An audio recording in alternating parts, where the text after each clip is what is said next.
Em nosso projeto, optamos por utilizar o website da Nasdaq para obter informações da ação escolhida a ser utilizada no projeto, no caso, a ação da Amazon. Essa ação será obtida através de uma API que será responsável por realizar todo o ciclo de vida do usuário, né, um CRUD do usuário, e uma vez que o usuário estiver logado na API, será possível obter justamente o arquivo CSV com todo o histórico da ação da Amazon a partir do website da Nasdaq. Isso será feito através de um web scraping. Como tecnologia utilizada para API, o grupo decidiu utilizar a tecnologia do Fast API, devido à sua facilidade de manutenção e também a facilidade de codificação. É importante mencionar que na própria documentação do Fast API é mencionado que, como maior prática, pode-se utilizar o algoritmo bcrypt para estar realizando o hashing das senhas sendo armazenada no banco de dados. Mas quando nós estudamos alguns frameworks de segurança, de maneiras práticas, de segurança de aplicações web, como por exemplo o OASP, nós podemos ver aqui que o bcrypt ele é recomendado sim, mas para sistemas legados. Existem outras soluções, como por exemplo o Argon 2 e o Scrypt. No nosso caso, nesse projeto, a gente acabou optando por utilizar o Argon 2, porque ele tem se mostrado muito mais resiliente. Como solução para autenticação, nós acabamos utilizando o JWT, JSON Web Tokens. E para o processo de scrapping, nós optamos por utilizar o Selenium com o WebDriver do Chrome. Para acessar o Swagger da aplicação, basta acessar o endpoint /docs. Uma vez no Swagger, nós podemos visualizar os endpoints disponíveis pela aplicação. No caso, o CRUD para usuários, também o endpoint responsável pela autenticação e também o endpoint de Web Scraper, que é o responsável por obter as informações da ação da Amazon. Note que, devido à autenticação via tokens JWT, é necessário se autenticar para consumir certos endpoints, como por exemplo, para fazer remoção de usuário, atualização de usuário e também para consumir o próprio web scraper. Se nós tentarmos executar sem estarmos autenticados na aplicação, nós receberemos um erro 401, não autorizado. Exemplificando a utilização do web scraper, basta realizar o login da aplicação.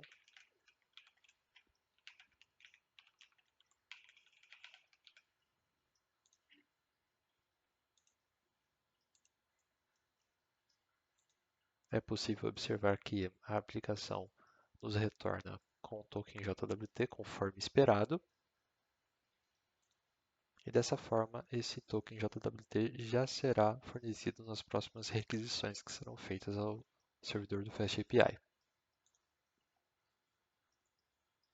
Ao tentar executar novamente o script de Web Scraper,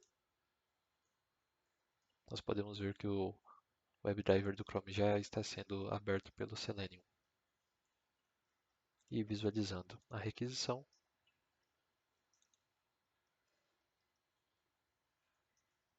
nós podemos ver que o token JWT foi fornecido no cabeçalho da requisição.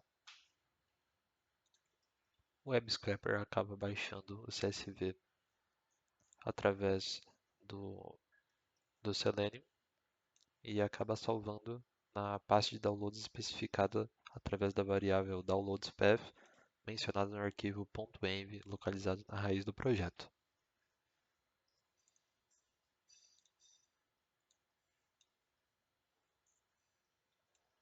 Para essa ação em específico, existem informações disponíveis desde o ano de 2014. Então, mesmo após o processo do Google Chrome ser finalizado com sucesso, ainda assim é necessário aguardar alguns minutos até que todo o arquivo seja processado. E uma vez que o arquivo é processado, nós recebemos o código 200, indicando que a requisição foi atendida com sucesso, E aqui nós temos todo o conteúdo do arquivo obtido através do site da Nasdaq, processado e convertido para o formato de JSON. O arquivo main foi responsável por realizar a importação da biblioteca do FastAPI e também pela inclusão das rotas a serem utilizadas no projeto, sendo users a rota responsável por todo o ciclo de vida de usuários, AUF já a rota responsável pela autenticação e WebScraper a rota responsável pela execução do script de WebScraper. O arquivo .env localizado na raiz do projeto contém as constantes sendo utilizadas no projeto, como por exemplo o endereço para o banco de dados, que no caso foi o SQLite, a secret key utilizada através do FastAPI para os tokens JWT, também o algoritmo a ser utilizado para os tokens JWT, também a duração dos tokens JWT e o caminho, o diretório para download, onde que o script de WebScraper irá salvar o arquivo CSV obtido do site da Nasdaq. O arquivo models.py contém o código responsável pelo modelo user, que representa uma classe de usuários, uma tabela de usuários no banco de dados. No projeto também foi utilizado o PyDent para a padronização do tipo da saída e também do tipo de dado a ser manipulado em todo o projeto, tá? Então foram definidas classes como, por exemplo, message, que carrega uma string, user schema, que representa um usuário, user public, que também representa um usuário, mas sem mencionar password. Isso é muito importante para preservar a segurança dos usuários quando forem apresentados na API. Não é necessário também é, acabar sendo retornado a senha do usuário que está sendo armazenado no banco de dados.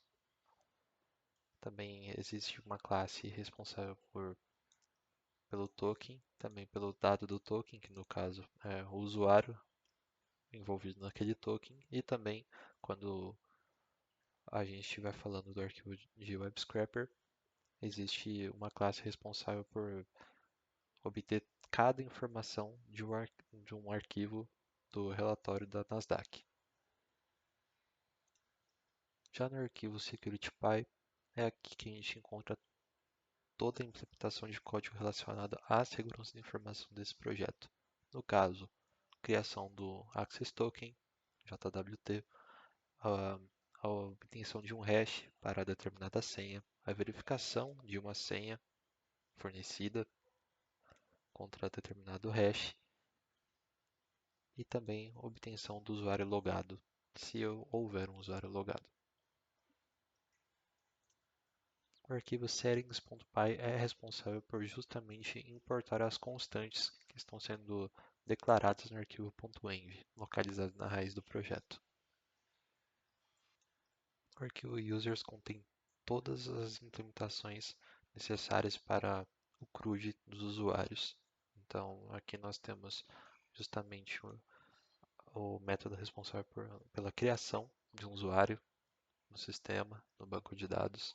Também o método que será responsável pela atualização de um usuário no banco de dados e também o método responsável pela deleção do usuário do banco de dados.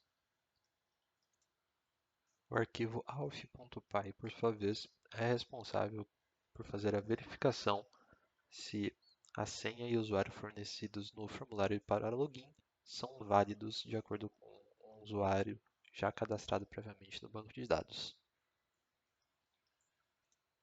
O arquivo database.py possui a implementação necessária para a criação de uma seção com banco de dados. Já o arquivo webscraper.py é justamente o arquivo responsável por todo o processo de scraping por meio do Selenium e do WebDriver do Chrome até o site da Nasdaq.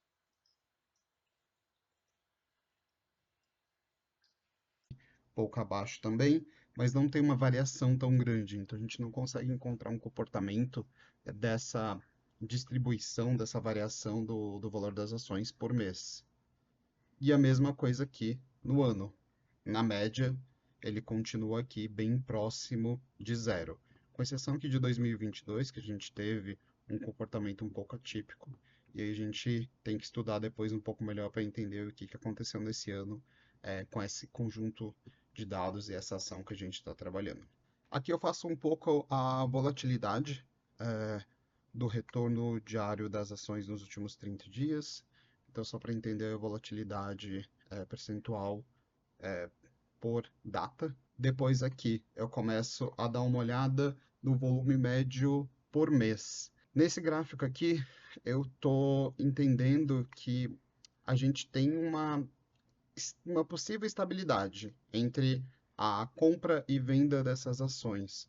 A gente tem alguns picos aqui, mas a gente vê de uma forma geral que essa ação ela também tem uma estabilidade. E aqui eu começo a olhar, então, a autocorrelação do preço do fechamento. Então, essa análise, ela só está aqui para mostrar se há algum padrão temporal que se repete. E a gente não consegue enxergar ele aqui também. Aqui eu estou demonstrando a autocorrelação do retorno diário. Então, ele está bem próximo do que a gente viu nos gráficos anteriores. Então, ele tem oscilação aqui, mas ele continua ali bem próximo a zero, quando a gente fala do retorno diário. E aí, depois disso, a gente começa a trabalhar um pouquinho aqui com o que eu estou chamando de força relativa, que é uma conta aqui do valor de fechamento menos o valor mais baixo dividido pelo mais alto pelo mais baixo. Então, isso daqui é só para a gente mostrar se tem uma tendência clara de fechamento entre mínima e máxima. E, de novo, a gente não consegue ver essa tendência tão clara aqui. E aqui eu só estou demonstrando essa força relativa aqui, dando um data describe aqui nele. E aí, analisando um pouco aqui o conjunto com a variável resposta do modelo, então eu estou trazendo aqui um pouquinho sobre o nosso modelo, só para fazer uma análise básica aqui. Então eu tenho a quantidade de dias que eu estou chamando de forecast days, que são 21, e o threshold aqui dele, que é de 1%. A partir disso eu crio a variável, eu tiro as informações de missing, eu trago aqui um describe para entender um pouco melhor essas variáveis que eu estou criando, e a partir disso eu começo a entender um pouco também. Aqui eu estou entendendo se os meus dados eles estão balanceados, e aqui eu vejo que, por exemplo, em 61% das vezes é, o retorno é positivo. Então, 61% das vezes, a cada 21 dias, a minha ação sobe e 38% das vezes ela desce. Aí, depois disso, eu começo a fazer análise de matriz de correlação, só que agora tudo isso com as novas variáveis que a gente criou aqui. E eu começo a fazer aqui também uma análise sobre os pares de dispersão, para entender um pouco mais esse conjunto novo que a gente está trabalhando aqui, que são as novas variáveis que a gente vai trabalhar dentro do nosso modelo. Bom, pessoal, indo para o modelo agora, a gente decidiu fazer um modelo de classificação que iria indicar para a gente momentos em que a gente deveria entrar na operação e sair dessa operação, focada para a ação da Amazon. Essas operações foram voltadas para o método de swing trade, que geralmente é uma operação que dura em torno de 30 dias e busca um rendimento de 3 a 5%. Aqui a gente vai criar nossa variável alvo, que vai ser baseada nos 30 dias e nos 3% que a gente definiu também. Na variável de entrada, a gente vai ter várias features que vão vir lá do EDA que a gente fez para ajudar a gente a conseguir analisar melhor as entradas que a gente tem. Agora a gente vai fazer a divisão de teste e treino e depois passar para treinar o modelo. Aqui a gente vai ter o treinamento do modelo agora escolhido, que foi o XGBoost, porque foi o que deu o melhor desempenho para a gente. E depois a gente vai ter a função de predição. Daí a gente vai pegar o dataset que a gente quer predizer, vai colocar o caminho do modelo também que a gente treinou e fazer as predições também aqui com todas as avaliações que a gente precisa. Eu vou dar um play aqui agora para mostrar para vocês como é que vai ficar. E dando um play aqui para mostrar para vocês, vai ficar assim, ó.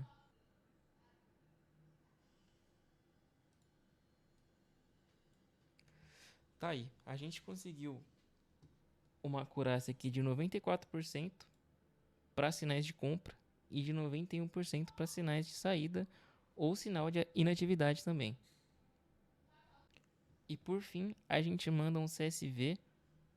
E por fim, a gente manda como output um CSV que vai mandar isso para o BI para mostrar em todos os dias qual era o sinal daquele dia. Se a gente deveria ter entrado, saído, tanto para a gente mostrar também as previsões que a gente faz, tanto para mostrar a credibilidade também do nosso modelo.